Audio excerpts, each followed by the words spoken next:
Today's topic is about management, leadership, and ethical practice. This is chapter 30 of this course. In today's class, we will learn about how to identify leadership styles for a business and also look at the role of managers in adding employees and how to evaluate roles in creating and managing culture and structure, understand the functions of human resources management, pursue ethical leadership to build an ethical organization, incorporate social responsibility, and how to incorporate social responsibility into your company. So it's going to start with entrepreneur as leader. When we say leader, it's actually a person who gets things done through influence by not just giving out orders, telling people what to do, but by also guiding and inspire others to voluntarily participate in a cause or project.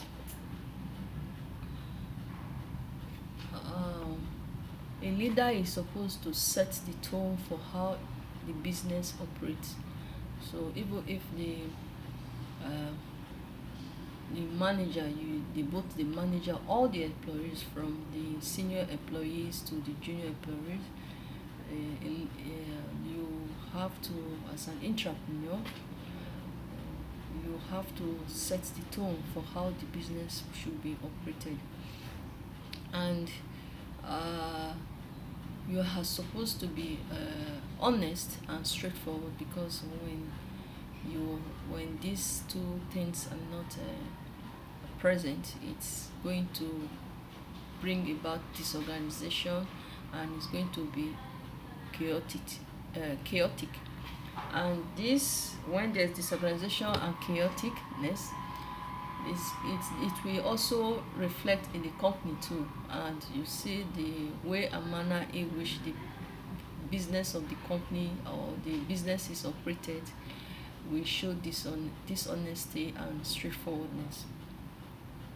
So usually a leader is supposed to be a role model exhibiting the type of character or attitude. I mean, it's supposed to show good example how to carry out the business operation. And when the leader does that, okay, managers and all the other employees will behave similarly. So when business grow, the type of leader you are will be reflected through your company. So leadership styles are more very conducive to internal competition, whereas others foster teamwork and a collaborative environment. This type of leadership adopted, it's different from one company to another. For example, companies like Walmart and Home Depot invest significant sums to create a work environment that inspire and motivate their employees. And when employees are motivated, they tend to put in their best. They tend to put in their best for the business operation. So we have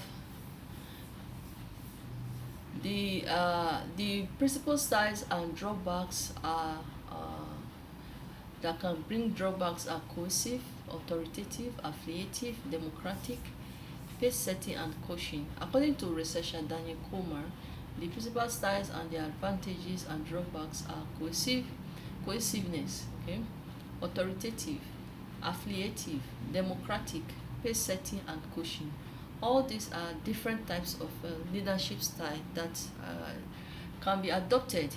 There are times when you have to be cohesive, sometimes you have to be very authoritative, and sometimes you have to adopt the affiliative style, and there are some you want to be more engaging and you want the employees to be engaging, and you kind of adopt the democratic style.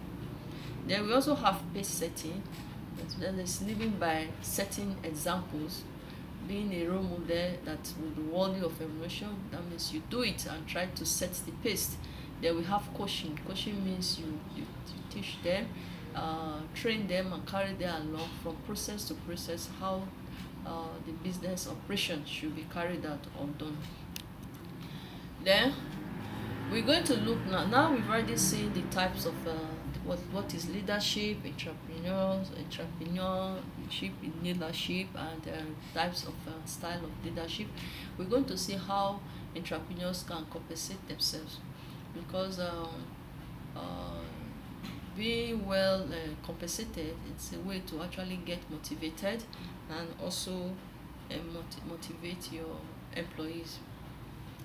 But the thing is that before you hire any employee as an entrepreneur, you have to figure out how to pay pay yourself first. Okay, because it's actually, there's a saying that says that it's only the person that is not drowning that can say someone else that is not drowning. I mean, if you as an employee, you are not well compensated for the job you do, you probably be having difficulty in trying to carry every other person along and get them compensated. So it's also that is why it's very important that before you hire an employee, you must, as an entrepreneur, figure out how to pay how to pay yourself first. And the first employee is yourself. Yeah, you are the first employee of that company. You might actually be an entrepreneur, but you're also an employee if you work in the company. Not just working on the company, but in the company. Okay, once your business has broken even, you have to decide how you will distribute the profit on a cash available basis. This decision will affect your financial records, record keeping, and also your taxes. So it must be something that should be well thought before you can actually decide on how to how to distribute the profit on a cash available basis. Now, what are the choices available for entrepreneurs to compensate themselves? The choices are commissions. Entrepreneurs can pay themselves commission. They can pay themselves salary. They can pay themselves wages, and they can pay themselves dividends, because at every compensation has the particular thing you probably must have done. You pay yourself commission when you also participate in the sales of the company's products or service. Salary is when you for is a fixed amount you paid at set interval of doing the job function. Okay, then you also pay yourself based on wages. And dividends is being a shareholder of that company, is actually the compensation, okay, based on investment, compensation from investment. So you see, sometimes entrepreneurs can earn all of this at a time, and sometimes it could be any part and some not, any some of this, and sometimes probably it's probably not any the others. So if this is why they say entrepreneurs are very rich, because you see, imagine an entrepreneur that earns all of this. So a person is going to be really be very we have a lot of income. Okay, incomes coming from different sources. So moving on, we're going to look at how to manage your time. Okay,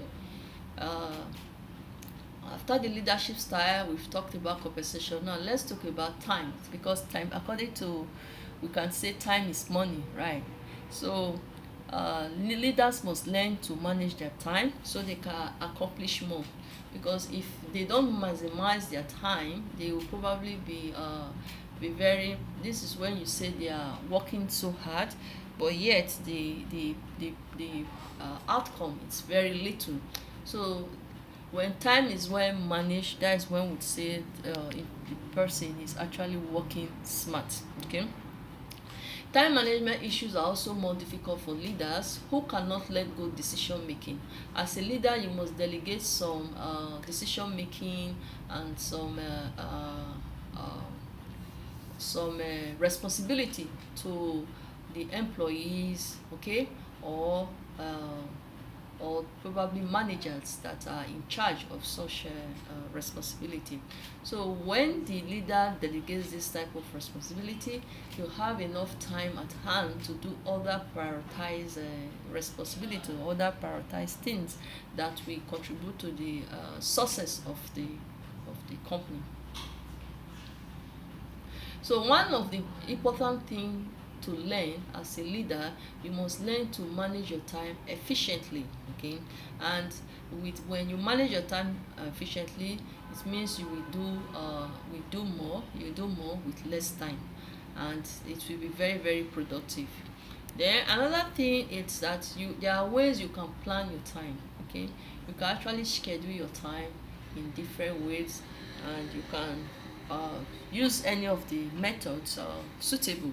Gantt chart is one of the way to plan. Okay, and it's a Gantt chart. With Gantt chart, you can plan at a specific period what you intend to do at a specific time. Okay, time of the year, month, or the day. So like an example we have here, you can take a look. Okay, you see we have different activity by the we have different activity that whoever is in charge of all of this responsibility, this manager or an entrepreneur has to do. See, it has a lot of things to do. So you see how it's listed out, and the percentage that has been done in some of these, and some that have not even been attempted, and some that are completed. So there is no any specific method for planning to having a Gantt chart. It just depends on the time you have at hand, and the type of activity, and the time allocation you intend. The most important thing is that for every time allocated for a specific project, that project should be executed at that time. It actually brings organization, and makes some project not lagging behind, and some not and some and makes all project be well tended to, and some not lagging behind. You see from here all of these activities. If, for example, all of these are not listed there, you probably be forgetting some that is not getting the attention that it needs, and this might affect every other one that is probably being worked on or already be completed. So some things we're going to discuss, some things that can assist in increasing such effectiveness in your time management. And one is that you should prioritize, know what is important and what is not important, that do not need your you don't need to waste your energy on. Okay, and waste your time on. You should set realistic daily goals. Okay, because when you set realistic daily goals, you'll be motivated to actually do something to actually meet these goals. But if they are unrealistic, they can actually put you off, and you might be demotivated. So for realistic goals, for example, realistic goals allow for customer contacts, meetings, and some flexibility for surprises. All of this should be realistic. I mean, realistic means something you can actually do, and you are capable of achieving at that time you set it to be done. Don't spend too much time on emails. Okay, it is because it is easy to become distracted by non-essential correspondence. Some emails are not they don't need so much time on. Okay, like this is why some companies, they program that you don't they have this automatic programming of emails that tells you that you don't need to respond to it. They give you the information you want, and they tell you don't need to respond to it, and if there's need for them to reach out to you, they will do it, because probably they already have the details of who is reaching out to them, the customer that is reaching out to them. So to actually manage your emails, there can be automatic replies. Okay, especially if it's a kind of if the emails keep coming and there's no way, it's very unrealistic for you to attend to one at a time. You can program automatic reply that keeps them to make them know you've received their emails.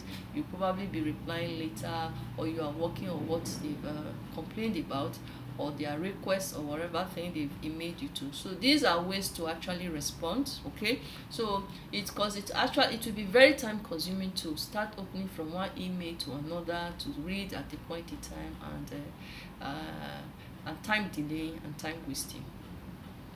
Time wasting. Some emails, they are actually time wasting. So apart from that, you should avoid letting your attention get caught in portable electronic devices, because some of us these days, when we work, we get easily distracted by the social apps. We just deviate from doing what we are supposed to be that is relevant to our job function.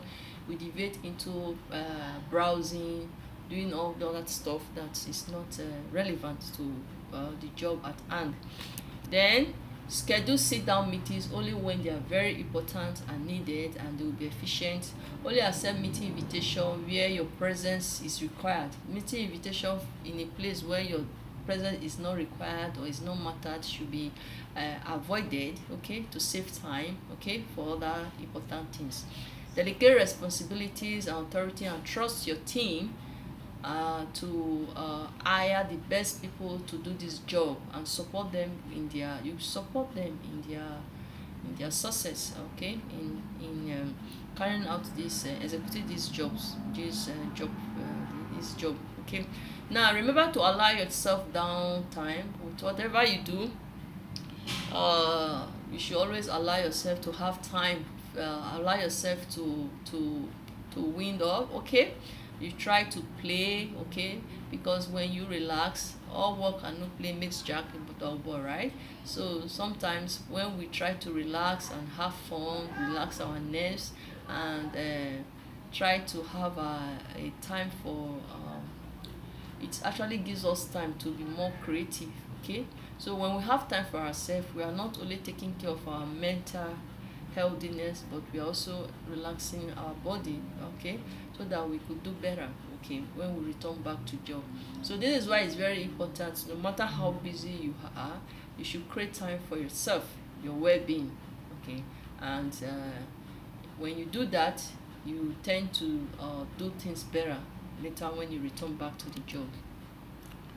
Now, how do you build a team? Okay, because apart from apart from talking about the leadership style, you have to know how to build a team, because as a business grows, you definitely need a team to work with, and a team that is not good enough will make the job, carrying out the business operation, even more difficult, okay.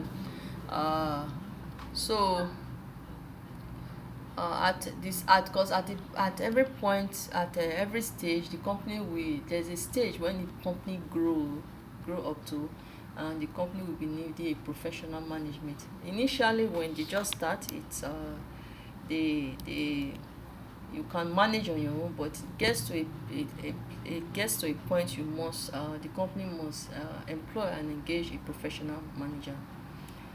So let's look at what do managers do. Okay, eventually when you employ a manager, or you as a manager, what are you supposed to do?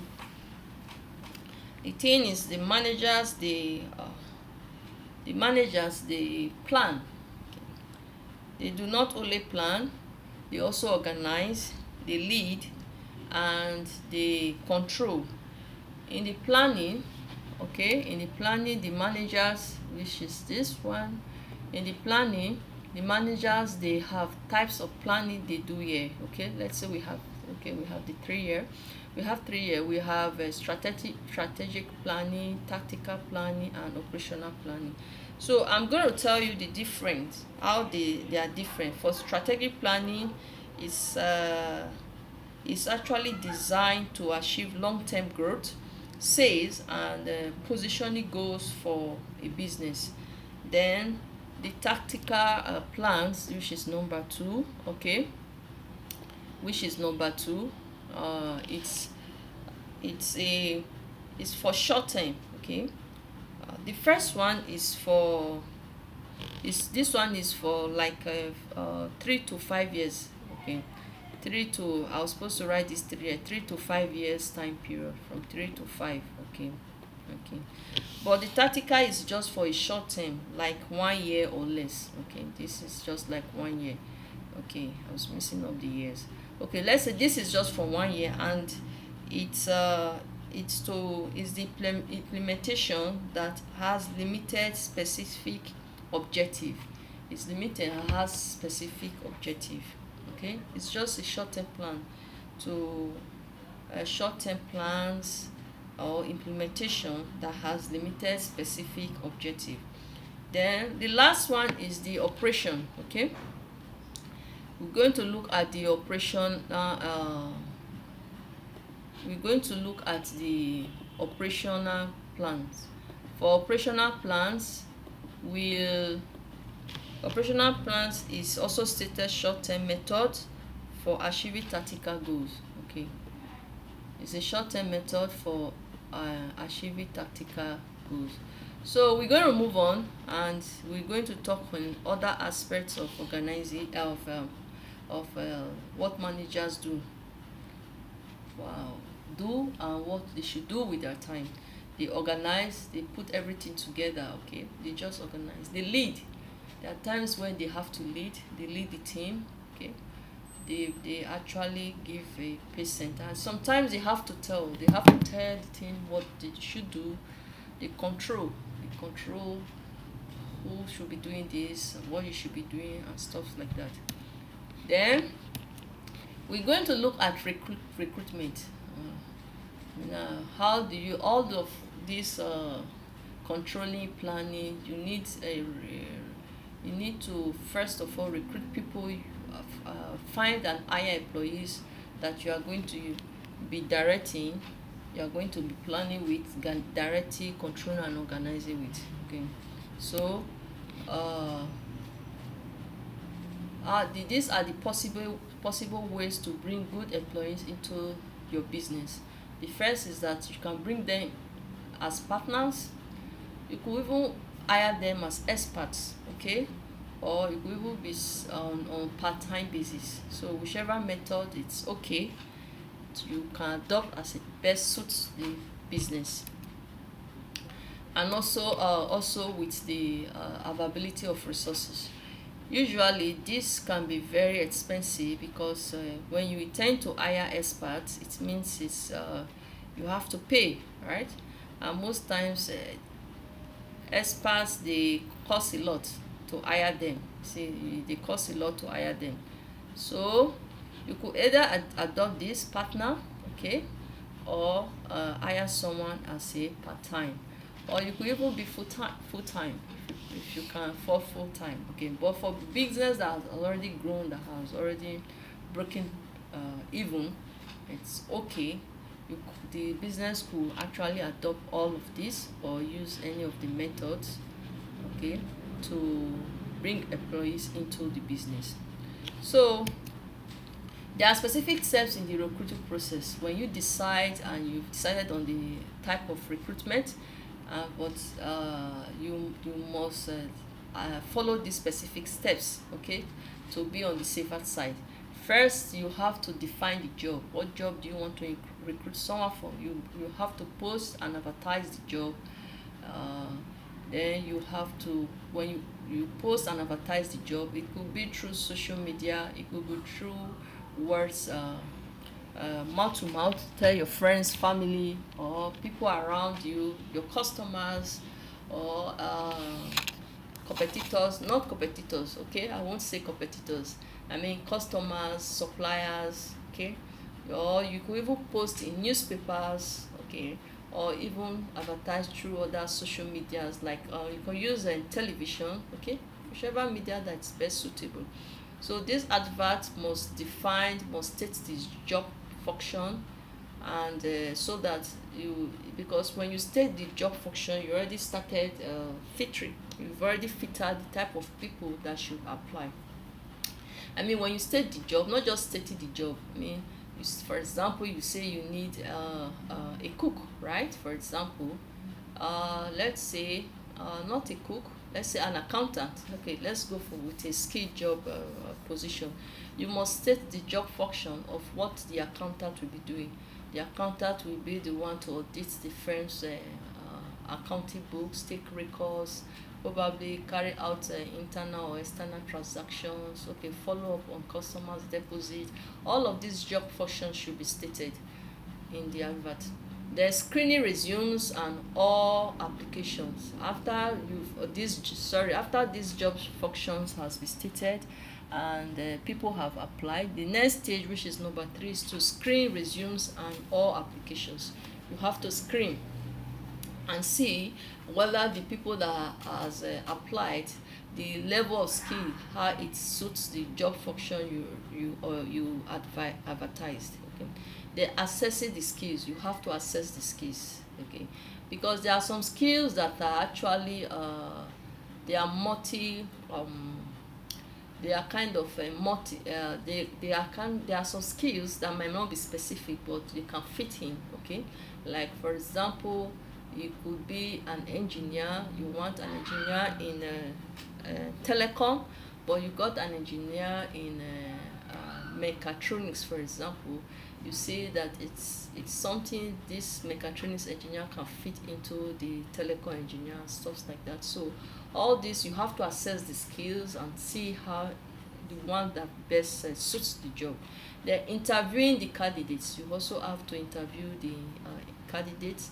You have to meet them one on one, hear them out, you interview them, ask them, because this is actually to confirm if what they have actually listed in their resume or CVs are accurate.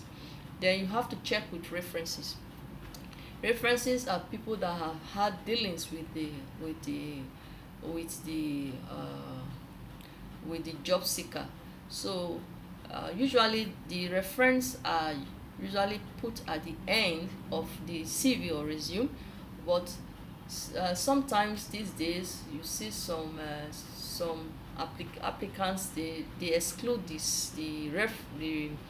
they exclude the reference. I mean, they usually exclude the references these days.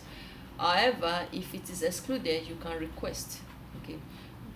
References are supposed to be someone the applicant has had dealing with before now, okay, that knows the applicant and what he or she is capable of doing, what he is and what he says he is, okay.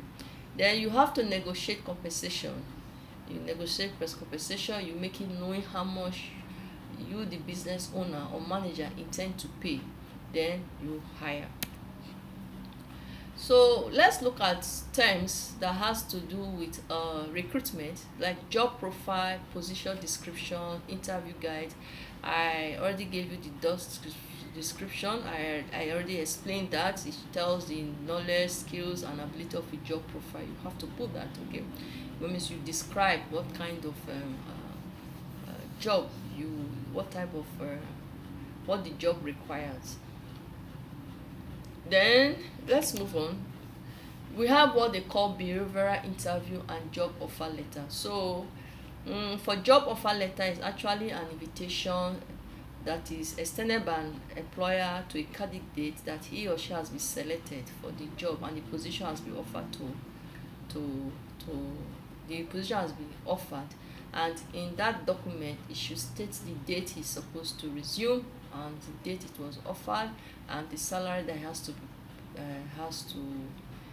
be paid, the job he'll be doing, the position he's filling, and if it's contract, it has to be stated. If it is full employment, it has to be stated, and the branch, okay, or the address of where he's supposed to resume. Now let's look at behavioral interview, okay. This is actually a dialogue designed to determine the fit of prospective employee with the requirement of a position using prior experience example.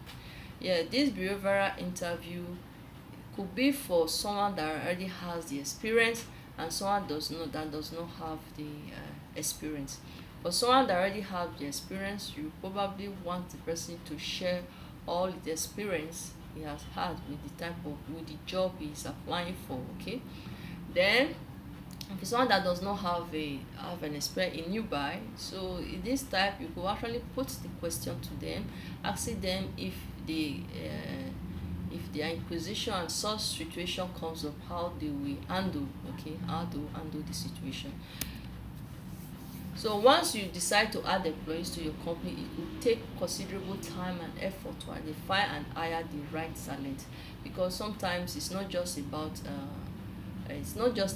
hiring, it's about getting the exact person that fits that position. And like in times, there are times when the economy is weak and unemployment is very high. Even at that, it's also still very challenging to actually get qualified candidates that will fit in position job position advert.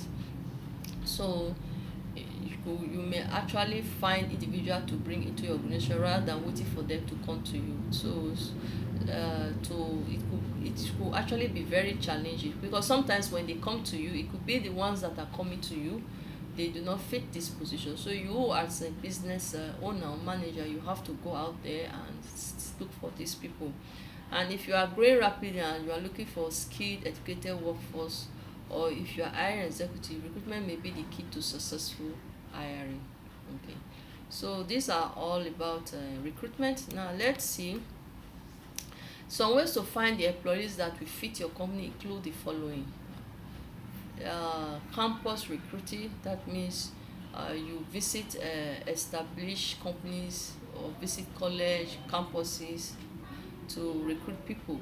Okay, or even you could also meet and scout students who are about to graduate, and you offer their job, especially students that are about to graduate. Executive or retained searches is also used. Okay, these top job openings are commonly not advertised. They are within the business. It's actually called internal recruitment. Within the business, you use already employed workers to fill up the space. Most times these workers, they grow to this position, so they are very well experienced now. They now know the the operational activity of the company, so you just use them to fill these executive positions. Okay. So move on, we're going to look at creating and managing look at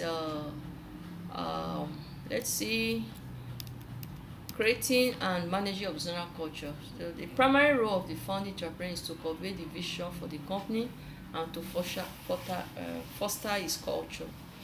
So this is fostering the culture is very important. Now let's look at culture.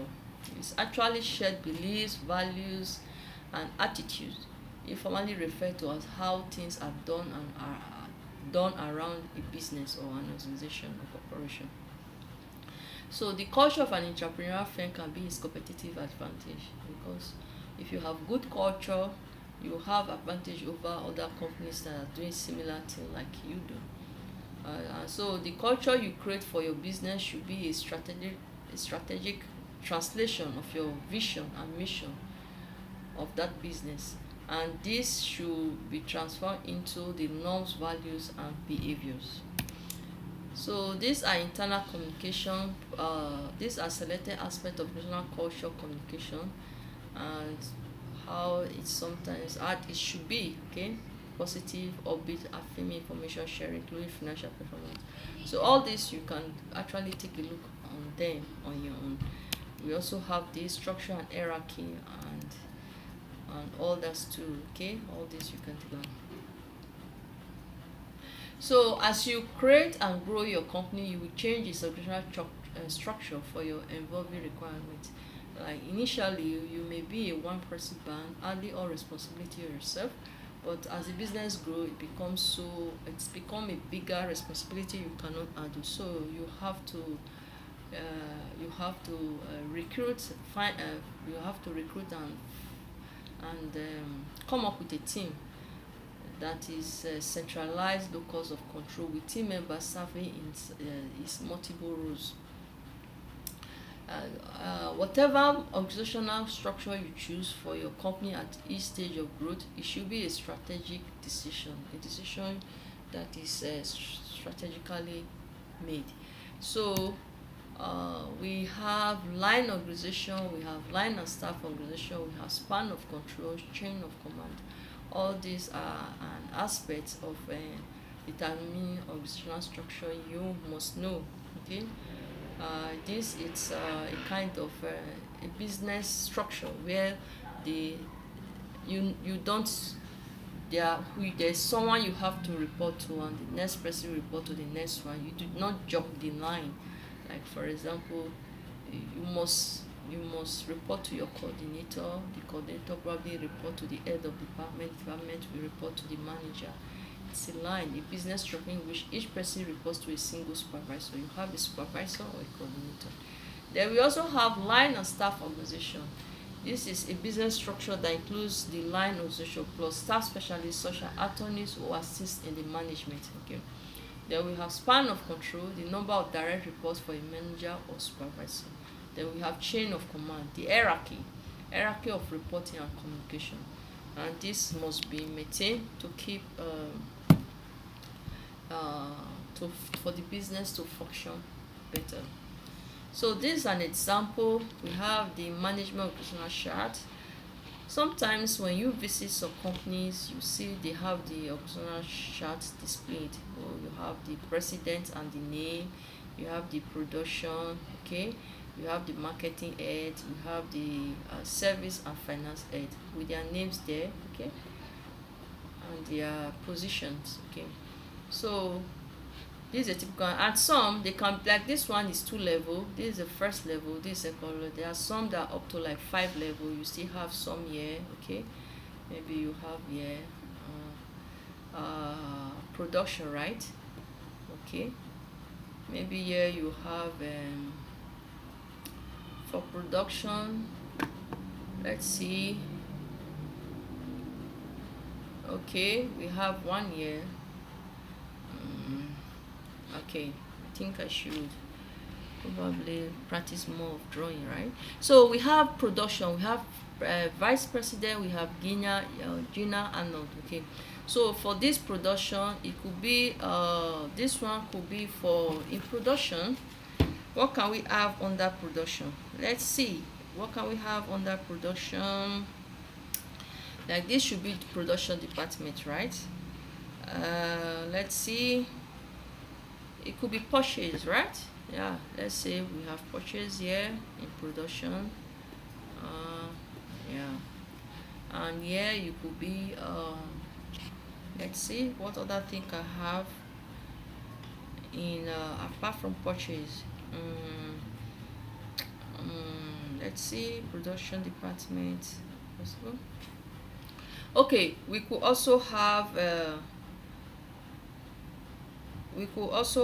let's see, operating department. Yeah, purchase or operating department. Let's put here. So if it's up to this, that means this is already, all of this we have theirs, all of this we have theirs, all of this we have theirs. So then if we have this level here for all of this, that means that is a 3 level. And if it goes down more than this, goes down lower than this, okay, you can say it's 4th level. So like I said, if there are some offices you go, the management organizational chart is displayed with the names of the people in charge written in it. So when you hire people, treat them fairly. Let's see how you can get. Now we're going to look at how you can get the best out of your employees.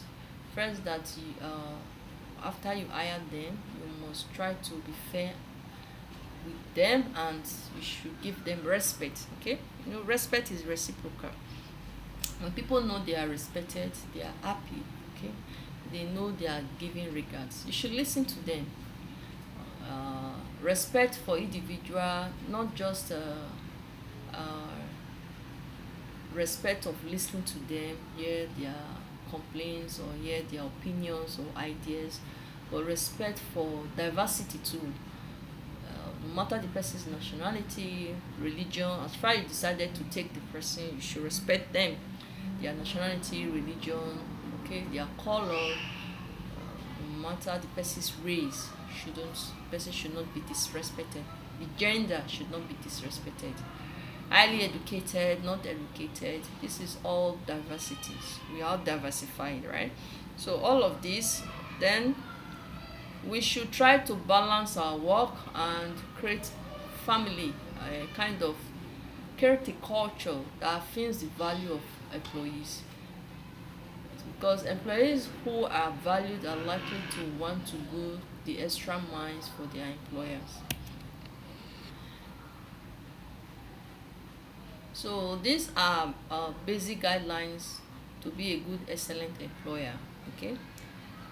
First thing first is to get people, right people, not people that have issues, mean issues that people that are not right for the position.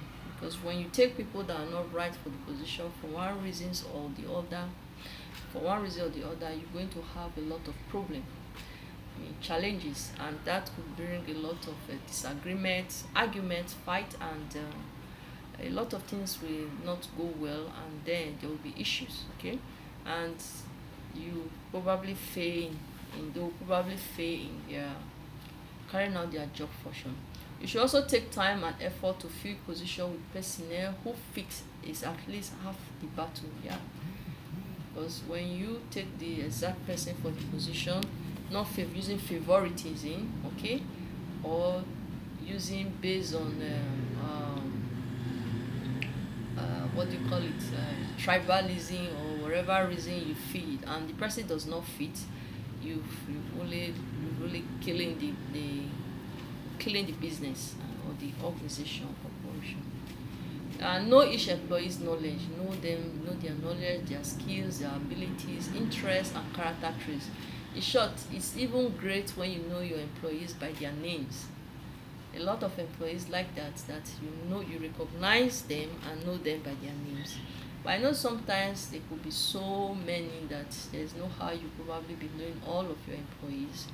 Okay, but some might, as the business grows, it becomes bigger, there are some employees you don't even get to meet. So but at least in the place where you do your job, okay, office where you have or where you visit or you meet, you should ensure you know the people there. Okay, that security guy is very happy when you know his name and you greet them by their names. You see that cleaner, you call them by their names and say hi to them, makes them happy, and they will be really be happy to do their job. You should also provide a competitive salary and superior working condition that will make them want to be committed to the job and remain. Share your vision for the company and create an environment that encourages buy into your goals.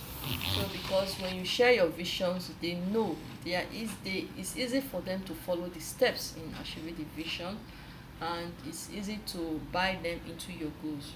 It's even more difficult when they don't know the visions or what we're trying to achieve. So you are able to carry all of the employee and you are able to carry the employees along easily when they know the vision and goals. So you should also give employee incentives to work effectively. Ensure that incentives match the company goals and objectives and do not skew results. Okay. Empower employees by giving them control over their work. Okay. You should give minimize interference. Too much interference do not make employees to be very creative. So provide career opportunities and training development. Train them and give them career opportunity. Make them know they can grow in the job. They can take bigger positions. They can grow bigger, and they can know more. Okay. Communicate expectations and goals clearly and provide ongoing feedback and recognition.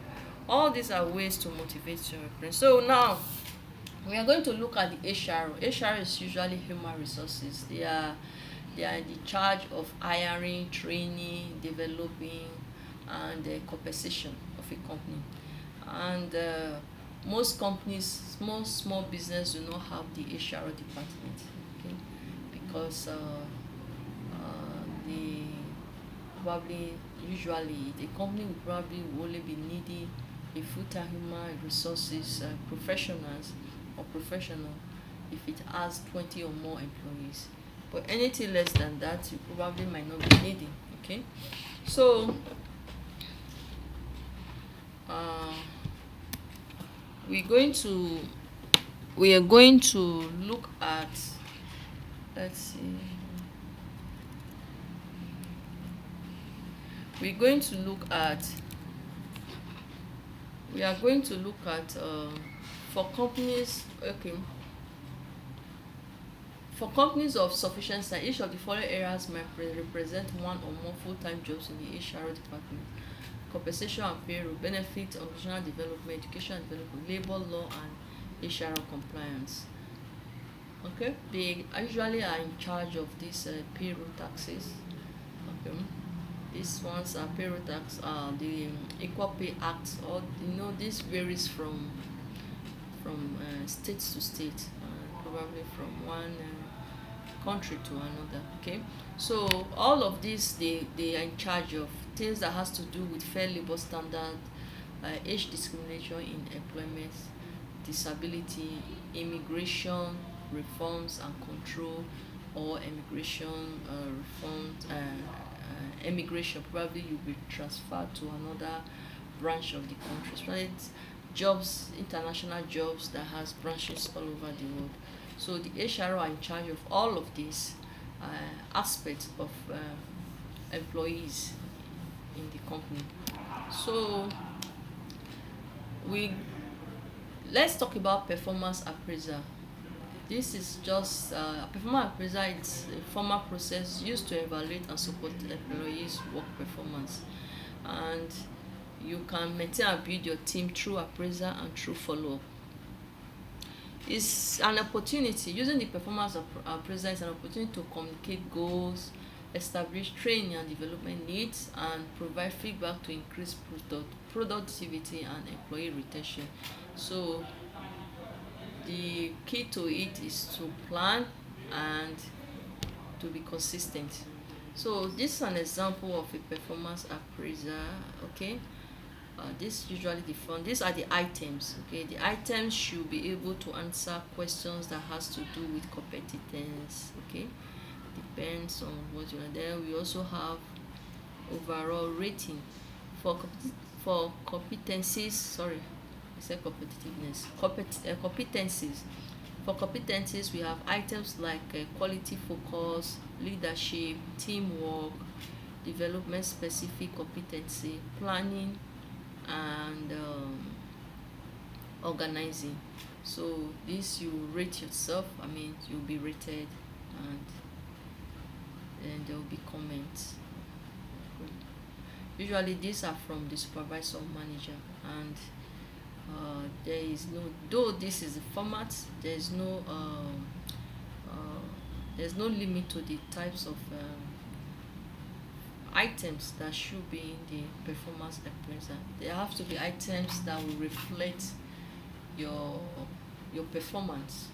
Okay, so even in universities they do this. I don't They give it out to students to actually appraise to rate the lecturers based on planning, communication, quality focus, leadership, and stuff like that. And also in offices, organizations, they do this a lot. So your supervisor and all the rest, and somehow it kind of point out the items point out where you need to focus your strength and where you need to not focus your strength. I mean, you need to focus strength in all of this. I mean, where you need to improve on. Because when you are rated in places like in some of these items stated here, like 1, 2, 3, you probably want to work on it to improve and probably be getting 4 and 5. So this is a good example of a sample of a performance review form. So we have firing and laying off of employee. So first of all, let's see what is severance. Pay that is continued for a limited time to an employee who has left the company. Sometimes you hire someone and it just does not work out, so you have to let the person go, because it can be, it's a waste. Like, if you don't, there's you kind of creating redundancy. It means the person is not productive, it's not making any good, but yet the person is paid. So sometimes you hire someone, it just does not work out. Even after repeated attempts to fix the problem, you have to let that person go, and you should document the reasons as they occur, so that you will not be sued, or for wrongfully terminated contract agreement, okay, or breaching a contract or agreement, because some contracts they are renewed. There are some contracts that are lifetime, some they have to be renewed every 2 years and stuff like that. So usually they look at all of this sample this performance review, and with when you have this, you're doing this, you'll be able to know who is not performing, and who needs to be probably motivated, and who has to be let go. So the rules for termination, when you decide to terminate, there are rules to that. The rules for termination vary from state to state, so it is essential to know your state's law. Like I usually tell the students that you should always, when you want to do business, uh, apart from even business reason, for knowledge sake, you should always try to know all of these laws. There are laws that are in the states where you are, okay? State or country where you are, you have to know all these laws. So it's especially for those that are doing entrepreneur, you'll be able to protect your company from wrongly when you know all of this law, you'll be able to protect yourself and the company, and also protect the company from wrongfully terminating claims by conducting regular terminating for wrongful termination. And to really help and prevent this wrongful termination, you must try to conduct regular employee performance review.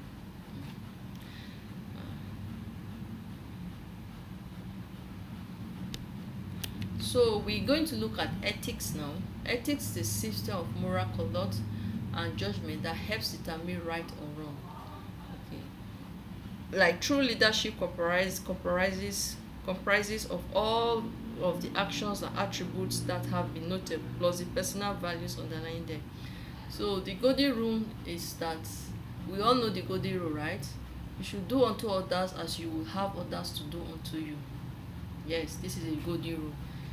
It's even as Muslims, it's a very big deal. That it's an hadith. It means that you should not do to others what you don't want to be, what you don't want other person to do unto you. So this is a well-known and widely accepted ethics. So it also works in the business world. It's also applicable in the business world. So ethical business behavior is not only moral but makes good business sense. Then ethics are individual and organizational moral principles applied to actions and issues within the company context. So to create a very good ethical organization, the values and standards of conduct must be clearly and broadly understood and accepted. They should be communicated, understood, and accepted. Often the choice is not between right and wrong, sometimes, but rather between partially right and partially wrong, so that making a choice is difficult at best. So we have code of ethics, we have code of a statement of the values of a company. These are ethics standards for establishing ethics. Okay, the first is code of ethics. This should be a statement of value of a company. Then code of conduct, a set of official standards of employee behavior for a company. Then we have code of ethics and business conduct, which is a combination of a written statement of value with official standards of employee behavior. Then we have ethical relativism, situation where ethical standards are believed to be subject to interpretation. We have ethical dilemma, which is a circumstance in which there is a conflict of ethical values which does mold this decision making. So all of these standards should be all of these standards should be in establishing ethics. They are established. They are ethical standards which must be adopted. So there are some times where corporates have they are faced with ethical scandals. Okay, a lot of corporates, they usually face these ethical scandals. So we're going to look at some case studies here of top executive of Aaron. Okay, this you can read executive at Aaron and WorldCom, FCI, Tycoon, and many more. So for corporate ethical scandals can be in the corporate governance or in tax evasion or advisory board or council. So this corporate governance, it's when ethical scandal can happen when rules and safeguards and rules, executive they don't behave legally and ethically. Then for tax evasion, this is when they deliberately avoid paying taxes, and usually in some country tax evasion has a huge penalty. Some you have to be by life imprisonment, and sometimes with hard labor. So for advisory board or council, it's a group that provide advice and counsel, but corporations could also experience ethical scandal if they do not have the responsibility of a board of directors. When a group that they are providing advice and counsel do not have the responsibility of a board of directors. So these are all the corporate ethical scandal. This has helped, has really collapsed many of the business. Some even lost made a lot of employees lost their jobs, and some did not even get their pensions, and no payoff. Some were even acquired. Some of the companies were taken over, acquired, and some were split into different companies like the Tycoon. So moving on, we're going to look at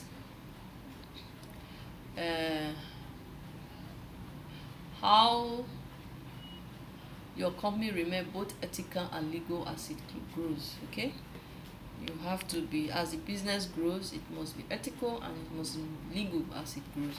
Do not treat company profits as personal funds. Okay, that's very important. Like, we all know that a registered company, there are form of registration that gives a company a different entity of its own. Okay, so do not treat company profit as personal funds. Keep accurate records. That's also very important. Use financial controls. Create an advisory board. Then we are going to look at doing this. This is the ethic dilemma, where you have to do the right thing, and also do the right thing, and also doing things right. Okay? Because as a business, ethical practice involve doing the right thing and doing them ethically, which means legally. Okay, both you have to do it ethically and legally. Profit maximization is one of the most common challenges to ethical behavior, because the entrepreneurs, the corporations want to make huge profits. They want to increase a wide profit margin. So most times they do not follow ethical practice for that, and this is wrong. So a clearly defined accordingly shared code of ethics and business code can go a long way towards incorporating ethical decision making into strategic priorities. So this will help to do it right, and also this will help to do the right thing and also do it right. So moving on, we're going to look at how to balance the needs of owners, customers, employees. You must balance the need. We all have our different needs.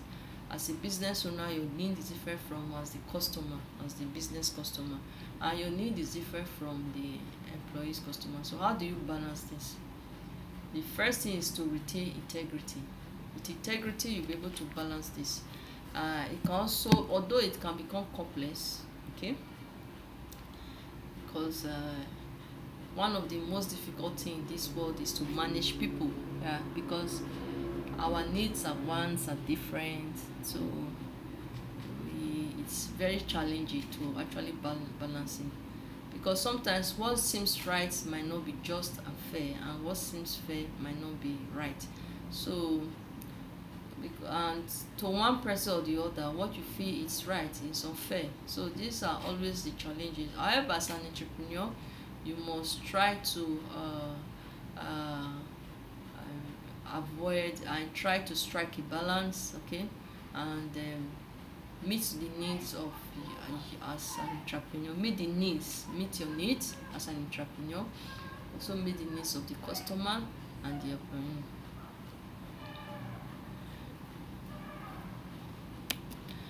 Then corporate social responsibility, which is CSR, is the ethical obligation of a company to its community. Okay, social entrepreneurship, it's the sale of products or services on for a profit basis to benefit social purpose.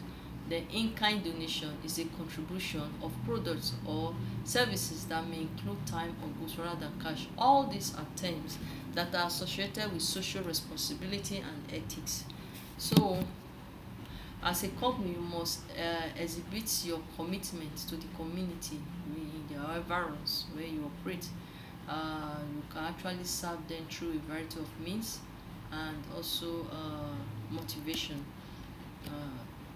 A good the lead You have to lead by example.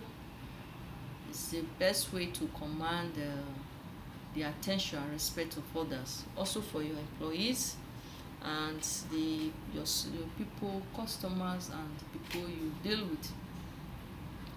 So for example, if you refuse to accept inferior goods, your employees will refuse to accept. And if you show consign if you show consigns to in showing helping the community, okay, carrying out social responsibility, it will also help you too to also it will also motivate the it's the employees will work into that vision and goal. So all this will give us all this will encourage your employees to be socially responsible, and it will bring about sustainability. Like a good example was about 20th century about Amanda C.J. Walker. She constantly motivated her employees by encouraging them to get involved in helping their communities, and in the process she became the first African American millionaire. So entrepreneur can use their business to contribute to their society in many ways. By running your company in a way that is consistent with your ethics and core value, you will develop a social responsible business. The ways to make your business socially responsible include recycling papers, this glass and plastic, donating a portion of your profits to charity, refusing to use animal testing in your products, okay, offering employees incentive to volunteer in the community, like community cleaning, okay, community carnivals. All of these can help motivate and promote social responsibility among your employees. And also you also have to establish a safe and healthy workplace. So that's all for today's class, and if you have any question, please don't